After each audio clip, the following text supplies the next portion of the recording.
The Silhouette Studio Business Edition has an automated weed line feature. This allows you to create dividing lines between shapes for easier weeding of materials, such as vinyl and heat transfer. The Weed Settings panel can be found when running the Business Edition towards the bottom of your panels along the right-hand side. Remember, if your screen is small, to look for a pop-out arrow. The Weed Settings panel looks like letters with dashed lines surrounding them.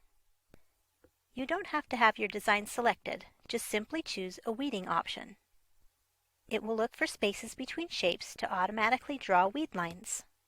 Options include horizontal weed lines, vertical weed lines, a mix of horizontal and vertical weed lines, and recursive, which means it will find space between each shape, even letters, to provide an easy method of removing excess material after the cut job is complete. Padding adjusts the spacing around the weed border.